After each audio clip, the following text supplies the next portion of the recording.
ಈ ಥರ ಬೊಂಡಸ್ ಮೀನನ್ನು ಹಾಕಿ ಟೇಸ್ಟ್ ಮಾಡ್ತಾ ಇದ್ರೆ ಆಹಾ ಯಾವ ಹೋಟೆಲ್ ಸ್ಟೈಲ್ ರೋಸ್ಟಿಗೆ ಕೂಡ ಕಡಿಮೆ ಇಲ್ಲ. ಇದು ತುಂಬಾ ಇಷ್ಟ ಆಯ್ತು. ಇದು ಸ್ಟಾರ್ಟರ್ ಆಗಿ ತಿನ್ಲಿಕ್ಕಂತೂ ತುಂಬಾ ಖುಷಿ ಆಗುತ್ತೆ.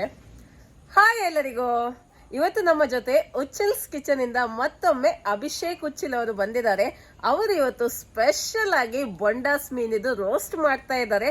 ಬನ್ನಿ ಇದನ್ನ ಯಾವ ರೀತಿ ಮಾಡುದು ಅಂತ ಅವ್ರ ಹತ್ರನೇ ಕೇಳುವ. ನಮಸ್ತೆ ಅಭಿಷೇಕ್ ಅವರೇ. ನಮಸ್ತೆ. ಓಕೆ, ಸೊ ಇವತ್ತು ಬೊಂಡಾಸ್ ರೋಸ್ಟ್ ಮಾಡ್ತಾ ಇದ್ದೀರಾ. ಸ್ಟಾರ್ಟ್ ಮಾಡುವ. ಓಕೆ, ಮೊದಲಿಗೆ ತೆಂಗಿನೆಣ್ಣೆ ಹಾಕ್ತೇನೆ. ಓಕೆ ಸರಿ. ತೆಂಗಿನ ಎಣ್ಣೆಯಲ್ಲಿ ಸೀ ಫುಡ್ ಎಲ್ಲ ತುಂಬಾನೇ ಒಳ್ಳೇದಾಗ್ತದೆ. ಹೌದಾ? ಓಕೆ. ನಮ್ಮ ಮಂಗಳೂರು ಕಡೆ ಎಲ್ಲ ಜಾಸ್ತಿ ತೆಂಗಿನ ಎಣ್ಣೆ ನಮ್ಗೆ ಇಷ್ಟ ಆಗುದಲ್ಲ. ಬಟ್ ಇಲ್ಲದವರು ಬೇರೆ ಎಣ್ಣೆಯಲ್ಲಿ ಮಾಡ್ಬೋದು. ಓಕೆ ಸರಿ. ಎಣ್ಣೆ ಬಿಸಿ ಆಗ್ತಾ ಬಂತು, ಇನ್ನೊಂದು 3 ತುಂಬಿ ಚಕ್ಕೆ ಹಾಕ್ತೇನೆ. ಹಾಗೆ ಸ್ವಲ್ಪ ಕರಿಬೇವು ಸೊಪ್ಪು, ಈರುಳ್ಳಿ ಹಾಕು. ಇದಕ್ಕೆ ಒಂದು 2 ಈರುಳ್ಳಿ ಉಂಟು ಅಲ್ಲಿ, ಸ್ವಲ್ಪ ಹುರಿಯುವ. ನೀವು ಕುಕಿಂಗ್ ಮಾಡಿ ಎಷ್ಟು ವರ್ಷ ಆಯ್ತು? ನಾನು ಕುಕಿಂಗ್ ಮೊದಲಿಂದಲೇ ತುಂಬ ವರ್ಷ ಆಯಿತು. ಮತ್ತು ಯೂಟ್ಯೂಬ್ ಚಾನಲ್ ಸ್ಟಾರ್ಟ್ ಮಾಡಿ 1 ವರ್ಷ ಆದಷ್ಟೇ. ಹೌದಾ? ಓಕೆ. ಸೊ ಇವರ ಚಾನಲ್ ಉಚಿಲ್ಸ್ ಕಿಚನ್ ಅಂತ, ಸೊ ಚೆಕ್ಔಟ್ ಮಾಡ್ಬೋದು. ಲಿಂಕನ್ನು ಡಿಸ್ಕ್ರಿಪ್ಷನಲ್ಲಿ ಹಾಕ್ತೇನೆ, ನೋಡ್ಬೋದು. ಈರುಳ್ಳಿ ಕೆಂಪಾಗ್ತಾ ಬಂತು, ಇನ್ನು 2 ಕಾಯಿ ಮೆಣಸು ಹಾಕ್ತಾ ಇದ್ದೇನೆ, 2 ತುಂಡು ಮಾಡಿ. ಹಾಗೆ ಒಂದು ಮೀಡಿಯಂ ಟೊಮೆಟೊ, ಇನ್ನು 1 ಟೇಬಲ್ ಸ್ಪೂನಷ್ಟು ಶುಂಠಿ ಬೆಳ್ಳುಳ್ಳಿ ಪೇಸ್ಟ್ ಹಾಕ್ತೀನಿ. ಓಕೆ,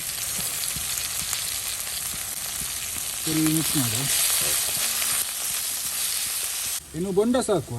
ಓಕೆ, ಇದರಲ್ಲಿ 1 kg ಅಷ್ಟು ಬೊಂಡಾಸ್ ಉಂಟು, ರಿಂಗ್ ಕಟ್ ಮಾಡಿದ್ದೇನೆ. ಸರಿ.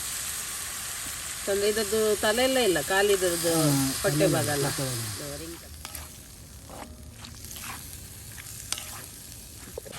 ಇನ್ನು ಒಂದು 1/4 ಟೀ ಸ್ಪೂನ್ ಅಷ್ಟು ಅರಿಶಿನ ಹುಡಿ ಹಾಕ್ತೇನೆ. ಒಂದು ರುಚಿಗೆ ಬೇಕಾದಷ್ಟು ಉಪ್ಪು ಹಾಕ್ತಾ ಇದ್ದೇನೆ. ಇದು ಬೇಯುವಾಗನೇ ಹಾಕಿದರೆ ಉಂಟಲ್ಲ, ಸರಿಯಾಗಿ ಉಪ್ಪು ಎಳಿತದೆ, ಮತ್ತು ಲೇಟ್ ಆದರೂ ಅಷ್ಟು ಸರಿಯಾಗಿ ಎಳಿಯಲ್ಲ. ಓಕೆ, ಸರಿ ಮಿಕ್ಸ್ ಮಾಡ. ಇದನ್ನು ಸ್ವಲ್ಪ ಹೊತ್ತು ಮುಚ್ಚಿ ಬೇಯಿಸುವ. ಓಕೆ, ಒಂದು 10 ನಿಮಿಷ ಆಯಿತು ಬೇಯಲಿಕ್ಕೆ ಇತ್ತು.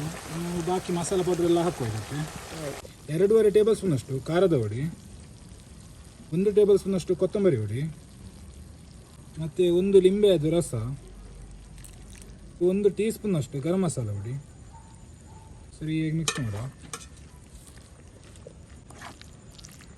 ಒಳ್ಳೆ ರೋಸ್ಟ್ ಆಯ್ತಂತಲ್ಲ? ಹಾಂ, ಸರಿಯಾಗಿ ರೋಸ್ಟ್ ಆಗಿದೆ. ಓಕೆ, ಇನ್ನು ಕೊನೆಯದಾಗಿ ಕೊತ್ತಂಬರಿ ಸೊಪ್ಪು ಹಾಕುವ. ಓಕೆ, ಗಾರ್ನಿಶಿಂಗ್ ಮಾಡಲಿಕ್ಕೆ. ಸರಿ, ತುಂಬ ಚೆನ್ನಾಗಿ ಕಾಣಿಸ್ತಾ ಉಂಟು ಮಾತ್ರ. ಒಳ್ಳೆ ರೋಸ್ಟ್ ಆಗಿದೆಲ್ಲ. ಕಲರ್ ಕೂಡ ನೋಡಿ ಒಳ್ಳೆ ಮರೂನಾಗಿದೆ. ಮುಂಚೆ ಕೆಂಪಿತ್ತು ಹಾಕುವಾಗ ಪುಡಿ, ಅದು ರೋಸ್ಟ್ ಆಗಿ ಕಲರ್ ಕೂಡ ಚೇಂಜ್ ಆಗಿದೆ. ಅದು ಕಲರ್ ಚೇಂಜ್ ಆಗೋ ಗೊತ್ತಾಗ್ತದೆ ಒಳ್ಳೆ ರೋಸ್ಟ್ ಆಗಿದೆ ಅಂತ. ಸೂಪರ್ ಆಗಿ ಕಾಣಿಸ್ತಾ ಉಂಟು. ಇನ್ನು ಟೇಸ್ಟ್ ಮಾಡುದಾ? Okay okay. ಈಗ ಅವ್ರು ಸರ್ವ್ ಮಾಡ್ತಾ ಇದ್ದಾರೆ.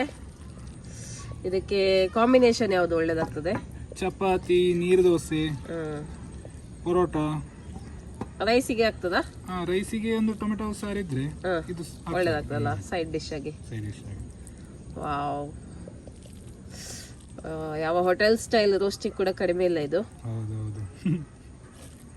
ನೋಡಿ, ಬೊಂಡಾಸ್ ರೋಸ್ಟ್ ಅಂತೂ ಸೂಪರ್ ಆಗಿ ರೆಡಿ ಆಗಿದೆ. ನೋಡುವಾಗಲೇ ಖುಷಿ ಆಗ್ತದೆ. ಕಲರ್ ಎಲ್ಲ ತುಂಬಾ ತುಂಬಾ ಚೆನ್ನಾಗಿ ಬಂದಿದೆ. ವಾವ್, ಸೂಪರ್ ಆಗಿ ಬಂದಿದೆ. ಇನ್ನು ಟೇಸ್ಟ್ ಮಾಡೋದು ಒಂದೇ ಬಾಕಿ. ಸೊ ಚಪಾತಿ ಕೂಡ ತಂದಿದ್ದಾರೆ ಅಭಿಷೇಕ್ ಅವರು. ನೋಡಿ, ಚಪಾತಿ, ನೀರು ದೋಸೆ ಎಲ್ಲ ಇದ್ರೆ ಸೂಪರ್ ಆಗುತ್ತೆ. ಒಳ್ಳೆ ಸಾಫ್ಟ್ ಚಪಾತಿ ಕೂಡ. ಈ ಥರ ಬೊಂಡಾಸ್ ಮೀನನ್ನು ಹಾಕಿ ಟೇಸ್ಟ್ ಮಾಡ್ತಾ ಇದ್ರೆ ಆಹಾ, ಟೇಸ್ಟ್ ಮಾಡಿ ನೋಡುವಲ್ಲ. ಓಕೆ, ನಾನಂತೂ ಟೇಸ್ಟ್ ಮಾಡ್ತಾ ಇದ್ದೀನಿ. ನೋಡುವ ಯಾವ ರೀತಿ ಬಂದಿದೆ ಅಂತ.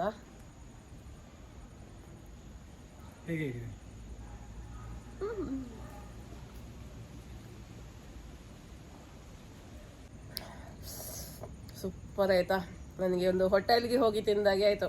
ಅಷ್ಟೊಂದು ಚೆನ್ನಾಗಿದೆ, ತುಂಬ ಇಷ್ಟ ಆಯಿತು. ಇದು ಸ್ಟಾರ್ಟರ್ ಆಗಿ ತಿನ್ಲಿಕ್ಕಂತೂ ತುಂಬ ಖುಷಿ ಆಗುತ್ತೆ. ತುಂಬ ತುಂಬ ತುಂಬ ಚೆನ್ನಾಗಿದೆ. ನೀವು ಕೂಡ ಟೇಸ್ಟ್ ಮಾಡಿ ಹೇಳಿ ಯಾವ ರೀತಿ ಬಂದಿದೆ ಅಂತ.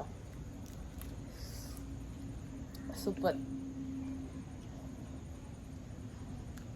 ಇವರ ಯೂಟ್ಯೂಬ್ ಚಾನಲಲ್ಲಿ ಕೂಡ ಇವರು ಇದೇ ಥರದ್ದು ಅಡಿಗೆಸ್ ಎಲ್ಲ ಮಾಡ್ತಾರೆ. ಭಾರಿ ಒಳ್ಳೇದಾಗ್ತದೆ ಇವರು ಚಾನಲ್ ನೋಡಲಿಕ್ಕೆ.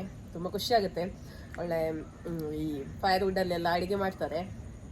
ಟ್ರೆಡಿಷ್ನಲ್ ಅಡುಗೆ ಇವತ್ತು ತುಂಬ ಒಳ್ಳೇದಾಗ್ತದೆ ನೋಡಲಿಕ್ಕೆ. ಅವರ ಚಾನಲ್ ನೀವು ಕೂಡ ನೋಡ್ಬೋದು ಇವರ ಚಾನಲನ್ನು, ಉಚಿಲ್ಸ್ ಕಿಚನ್ ಅಂತ. ಸೂಪರ್ ಅಲ್ಲ, ಚಪಾತಿಗಂತೂ ಒಳ್ಳೇದಾಗ್ತದೆ. ನನಗೆ ನೀರು ದೋಸೆ ಅಂದರೆ ತುಂಬ ಇಷ್ಟ, ಅದಕ್ಕೆ ಕೂಡ ಒಳ್ಳೇದಾಗ್ತದೆ ಇದು. ಬಟ್ ಚಪಾತಿ ಕೂಡ ತುಂಬ ಒಳ್ಳೇದಾಗ್ತದೆ, ರೈಸಿಗೆ ಚಪಾತಿಗೆ ಎಲ್ಲದಕ್ಕೂ ಸೂಪರ್ ಆಗುತ್ತೆ. ಸೊ ಇವರಂತೂ ತಿಂತಾನೆ ಇದ್ದಾರೆ, ಅಷ್ಟೊಂದು ಒಳ್ಳೇದಾಗಿದೆ. ಓಕೆ, ಬೊಂಡಾಸ್ ಕೂಡ ಒಳ್ಳೆ ರೀತಿಯಲ್ಲಿ ಬೆಂದಿದೆ. ಖಂಡಿತವಾಗ್ಲೂ ನೀವು ಕೂಡ ಈ ರೆಸಿಪಿನ ಟ್ರೈ ಮಾಡಿ, ತುಂಬ ಈಸಿಯಾಗಿ ಹೇಳಿಕೊಟ್ಟಿದ್ದಾರೆ ಉಚ್ಚಿಲ್ ಅವರು. ಸೊ ನೀವು ಕೂಡ ಮನೆಯಲ್ಲಿ ಟ್ರೈ ಮಾಡಿ ನಿಮ್ಮ ಅಭಿಪ್ರಾಯವನ್ನ ನಮಗೆ ತಿಳಿಸಿ. ಓಕೆ, ಹಾಗೆ ಉಚ್ಚಿಲ್ಸ್ ಕಿಚನ್ ಅನ್ನ ಕೂಡ ನೀವು ಸಬ್ಸ್ಕ್ರೈಬ್ ಮಾಡಿ ಅವರಿಗೆ ಸಪೋರ್ಟ್ ಮಾಡಿ. ಓಕೆ, ಬಾಯ್.